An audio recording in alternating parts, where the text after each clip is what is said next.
Assalamualaikum warahmatullahi wabarakatuh. Hari ini kumpulan saya akan membentangkan tajuk berkaitan guru dan pemimpin sekolah. Saya Nurhanisna Jabiti Saad akan membentangkan tentang guru. Guru dan pemimpin sekolah adalah penggerak yang paling penting di peringkat sekolah untuk keberhasilan murid. Kajian menunjukkan bahawa secara relatif guru berprestasi tinggi dapat meningkatkan pencapaian murid sehingga 50% dalam tempoh 3 tahun berbanding guru berprestasi rendah. Kajian juga mendapati pengetua atau guru besar cemerlang yang lebih bertumpukan kepemimpinan instruksional berbanding pentadbiran dapat meningkatkan pencapaian murid sehingga 20%. Bab ini meneliti cabaran yang dihadapi oleh profesional keguruan daripada proses pemilihan hinggalah kepada pembangunan profesional dan perguruan prestasi yang berterusan. Bab ini juga membincangkan wawasan kementerian bagi menjadikan profesional keguruan sebagai suatu profesional pilihan yang dinamik dan memberikan ganjaran sewajarnya. Definisi guru. Kementerian akan memastikan pengajaran dan pembelajaran yang berpusatkan murid dan terbiasa dilaksanakan secara berkesan di dalam setiap bilik darjah. Kementerian akan memartabatkan profesi keguruan sebagai profesi pilihan. Bagi mencapai matlamat ini, Kementerian akan memperkenalkan pakej kerjaya guru baharu yang secara dasarnya mengubah cara pemilihan, pembangunan profesional keguruan dan pemberian ganjaran sepanjang tempoh kerjaya seorang guru. Langkah yang akan diambil ialah yang pertama, meningkatkan dan menguatkuasakan syarat kelayakan kemasukan ke program latihan perguruan, dan yang kedua, meningkatkan keberkesanan latihan perkhidmatan dan pembangunan profesional berterusan. Seterusnya, kualiti pengajaran.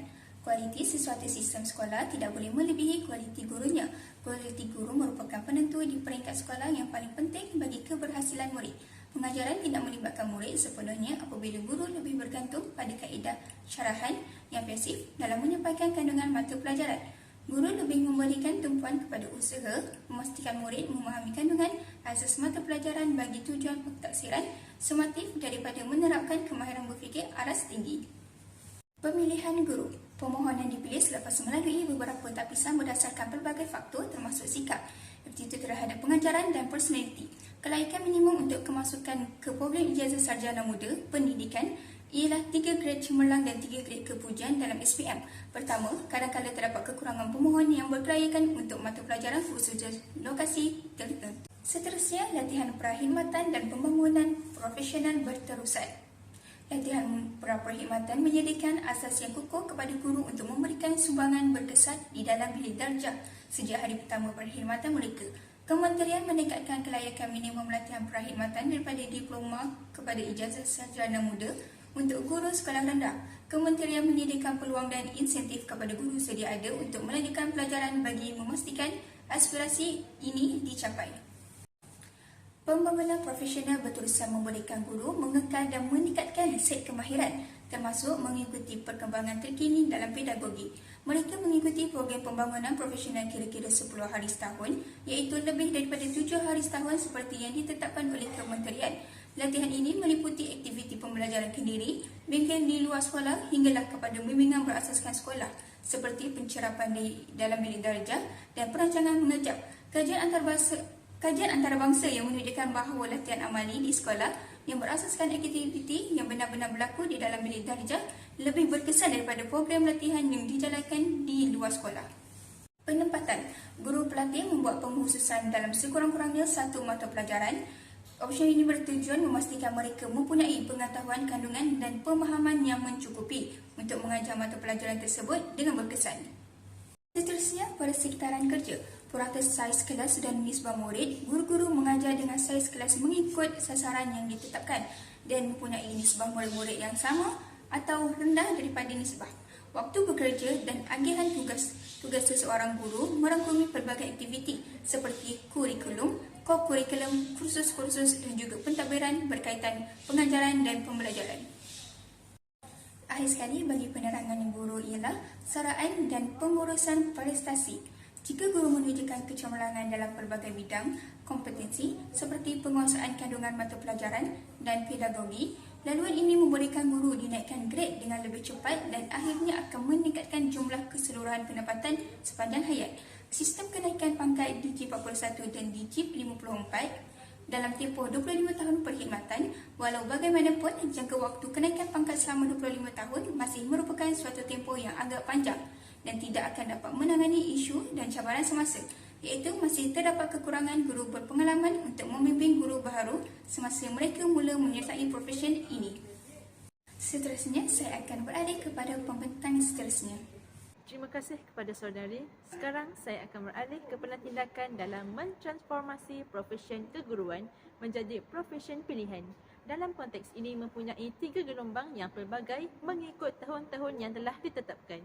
Untuk gelombang pertama, bermula daripada tahun 2013 hingga 2025, telah meningkatkan standard dan sistem sokongan.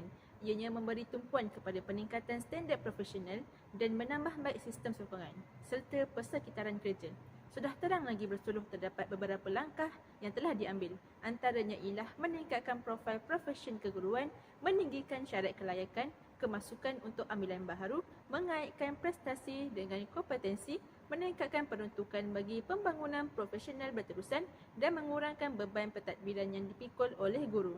Dalam pada itu, gelombang kedua pula telah bermula daripada tahun 2016 hingga 2020 dengan mengukuhkan laluan dan kemajuan kerjaya. Daripada gelombang ini, kita dapat menyaksikan bahawa ia meningkatkan kualiti guru pelatih secara berterusan seperti mana meningkatkan kualiti latihan pra-perkhidmatan untuk memastikan hanya pelatih yang terbaik daripada setiap kohort lulusan dipilih sebagai guru. Selain itu, mengukuhkan laluan kerjaya dengan meneliti pengesahan pelaksanaan melalui beberapa laluan kerjaya yang berbeza. Antaranya ialah laluan kepimpinan dan pengurusan untuk guru yang ingin memegang jawatan pemimpin sama ada pada peringkat sekolah, PPD, JPN atau kementerian. Seterusnya, merombak kemajuan kerjaya yang bergantung pada kepantasan seorang guru untuk menguasai kompetisi setiap tahap bagi menggalakkan guru terbaik bertugas di sekolah berkenaan. Natijahnya, komposisi tenaga kerjaya guru pada masa ini akan beranjak daripada didominasi oleh guru muda kepada guru berpengalaman dan berkemahiran tinggi. Pada gelombang terakhir pula, iaitu gelombang yang ketiga bermula daripada tahun 2020 hingga 2025, telah mewujudkan budaya kecemerlangan profesional melalui teladan rakan setugas. Hal ini membuktikan bagi mewujudkan budaya kecemerlangan profesional teladan rakan setugas, iaitu guru membimbing dan mendorong satu sama lain, berkongsi amalan terbaik dan memastikan rakan setugas bertanggungjawab menepati standard profesional, malah mewujudkan skim pensijilan berdasarkan penguasaan kompetensi keguruan untuk meningkatkan kualiti latihan dan kebolehpasaran guru. Seterusnya, saya beralih kepada pembentang bagi tajuk pemimpin sekolah. Baiklah, saya Al-Mu'minah binti Ma'arifin akan sambung pembentangan seterusnya berkaitan dengan pemimpin sekolah. Pemimpin sekolah. Kementerian akan memastikan setiap sekolah tanpa mengira lokasi dan tahap prestasi sekolah supaya mempunyai pengetua ataupun guru besar dan pasukan kepimpinan sokongan yang berkualiti tinggi untuk menyediakan kepimpinan pendidikan dan memacu prestasi sekolah secara keseluruhan. Kementerian akan mencapai matlamat ini dengan memperkenalkan pakej kerjaya baru kepimpinan sekolah bagi memperkukuh cara pengetua atau guru besar dipilih, dilatih dan diberi gaji. Antara langkah yang akan diambil tindakan oleh kementerian adalah memenuhi dan memperjelas kriteria pemilihan pemimpin sekolah, membentuk kelompok pemimpin sekolah masa depan yang berpotensi, menambah baik persediaan dan pembangunan profesional berterusan, serta memperkenalkan pendekatan pengurusan berdasarkan prestasi dan kompetensi. Dalam sistem sekolah berprestasi tinggi, pengetua atau guru besar bukan sekadar pemimpin pentadbiran, malah mereka juga merupakan pemimpin instruksional yang memberikan tumpuan kepada peningkatan kualiti pengajaran dan pembelajaran di sekolah. Pelantikan pengetua atau guru besar berasaskan pencapaian minimum yang ditetapkan bagi grade hakiki dan tempoh perkhidmatan pelantikan rasmi boleh mengambil masa sehingga setahun disebabkan penglibatan berbagai pihak. Keadaan ini menjadi lebih rumit kerana kewujudan dua skim perkhidmatan yang sekian lama. Skim untuk guru bukan siswazah dilaksanakan di sekolah rendah dan skim untuk guru siswazah dilaksanakan di sekolah menengah. Pelantikan pengetua atau guru besar berdasarkan tempoh perkhidmatan menyebabkan wujudnya kohort pengetua atau guru besar yang berada pada penghujung tempoh perkhidmatan. Pertama, sistem pelantikan ini menyekat usaha mendapatkan calon terbaik daripada keseluruhan perkhidmatan perguruan untuk jawatan kepimpinan sekolah. Kedua, tempoh perkhidmatan pengetua atau guru besar yang berbakat semakin pendek daripada yang sepatutnya. Seterusnya, latihan dan pembangunan profesional. Latihan yang dimaksudkan adalah latihan persediaan dan induksi, iaitu melengkapkan pengetua atau guru besar dengan kemahiran yang diperlukan bagi tempoh 3 tahun pertama yang kritikal sebagai pemimpin sekolah. Pembangunan profesional yang berterusan iaitu pengetua atau guru besar menentukan sendiri keperluan latihan dan kursus yang akan mereka hadiri. Mereka menilai sendiri keperluan pembangunan masing-masing secara dalam talian mengikut model kepimpinan IAB dan menggunakan maklumat tersebut sebagai panduan untuk membuat pilihan kursus. Selain itu, autonomi kepimpinan. Pihak sekolah diwajibkan untuk mengikuti kurikulum kebangsaan yang telah pun ditetapkan oleh kementerian. Namun begitu, ketua atau guru besar mempunyai kebebasan memilih aktiviti ko-kurikulum dan mata pelajaran elektif bergantung pada permintaan murid dan ketersediaan guru terlatih.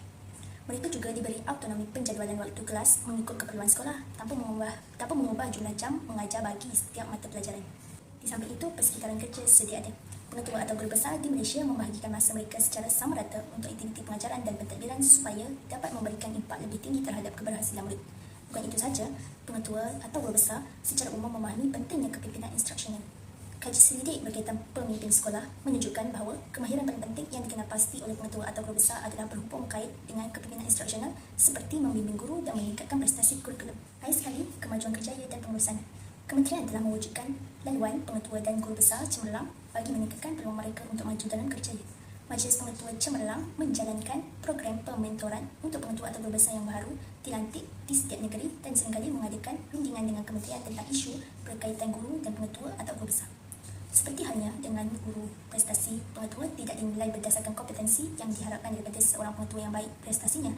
Keadaan ini menimbulkan kesukaran untuk membezakan antara pengetua berprestasi baik dengan pengetua berprestasi rendah. Baiklah, kita akan sambung dengan pembentang yang seterusnya. Terima kasih kepada saudari. Sekarang saya akan menerangkan berkenaan pelan tindakan memastikan pemimpin sekolah berprestasi tinggi di setiap sekolah. Ianya berkeupayaan meningkatkan prestasi sekolah tanpa mengira tahap permulaan sekolah berkenaan. Kementerian juga akan meluaskan tumpuan bukan sahaja kepada pengetua atau guru besar tetapi merangkumi pengurusan pertengahan sekolah seperti guru penolong kanan, ketua bidang dan ketua panitia. Bagi gelombang pertama akan menumpukan kepada peningkatan standard, penambahbaikan sistem sokongan dan penyediaan asas bagi membentuk kumpulan besar pemimpin berkompetensi tinggi di semua sekolah di Malaysia. Gelombang kedua melaksanakan laluan kerjaya dan skim kemajuan yang baharu dan menyokong peralihan ke arah pelaksanaan model kepimpinan teragih yang melibatkan guru penolong kanan, ketua bidang dan ketua panitia. Dan gelombang ketiga akan menyaksikan pemerkasaan yang lebih kepada semua pemimpin sekolah semasa sistem beralih ke arah model pengurusan berasaskan sekolah. Pada gelombang pertama bermula tahun 2013 hingga 2025 telah meningkatkan standard pemilihan dan sistem sokongan. Ia telah menggunakan kriteria pemilihan bukan berasaskan tempoh perkhidmatan dan membangunkan proses pemilihan yang diseragamkan jika diteliti dengan lebih mendalam. Dalam gelombang ini juga akan menyemak semula insentif untuk jawatan yang sukar diisi. Lain daripada itu akan mewujudkan program residensi pengetua atau guru besar dan mengukuhkan program pendedahan sedia ada. Di samping itu mengukuhkan kaitan antara prestasi dengan kompetensi. Akhir sekali memperkukuh program pembangunan profesional bertujuan memastikan sokongan pembangunan profesional secara individu diberikan kepada setiap pengetua atau guru besar. Beralih ke gelombang kedua pula bermula tahun 2016 hingga 2020 dengan memartabatkan profesion keguruan dan menganjak ke arah kepimpinan teragih. Dalam bahagian ini akan memperkukuhkan proses pemilihan dan latihan dengan menggabungkan dua skim sedia ada untuk pemimpin di sekolah rendah dan di sekolah menengah menjadi satu skim baharu. Selain itu, memperkukuh kemajuan kerjaya bagi memberikan ganjaran kepada mereka yang berprestasi tinggi secara tekal dan cekap dalam menguasai kompetensi yang diharapkan pada tahap prestasi berikutnya. Malahan itu meluaskan sokongan pembinaan keupayaan dan keluasan operasi seperti meninggikan standard pemilihan bagi lantikan guru penolong kanan, ketua bidang dan ketua panitia. Untuk gelombang yang ketiga pula bermula daripada tahun 2021 hingga 2025 dengan mewujudkan budaya kecemerlangan profesional teladan rakan setugas.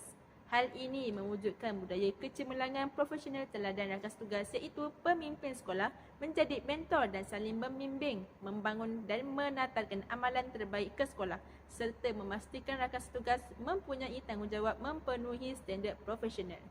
Seterusnya, saya serahkan kepada pembentang bagi penutup tajuk guru dan pemimpin sekolah. Sebagai kesimpulannya, sistem pendidikan tidak boleh berjaya tanpa dedikasi dan iltizam guru serta pemimpin sekolah. Perubahan sebenar tidak akan berlaku tanpa mempertimbangkan secara serius keperluan guru dan pemimpin sekolah serta mencari kaedah untuk memupuk dan mengekalkan kecemerlangan. Guru dan pemimpin sekolah yang sedia ada bukan sahaja perlu dibekalkan dengan sumber yang lebih banyak dalam bentuk sokongan dan pembangunan profesional serta laluan kerjaya yang lebih baik, Malah, profesion keguruan juga perlu dijadikan suatu profesion yang dinamik, kekal profesional dan memberikan kepuasan untuk menarik minat mereka yang terbaik supaya kekal berkhidmat dalam sistem pendidikan di Malaysia. Sekian itu sahaja daripada kami. Terima kasih. Assalamualaikum.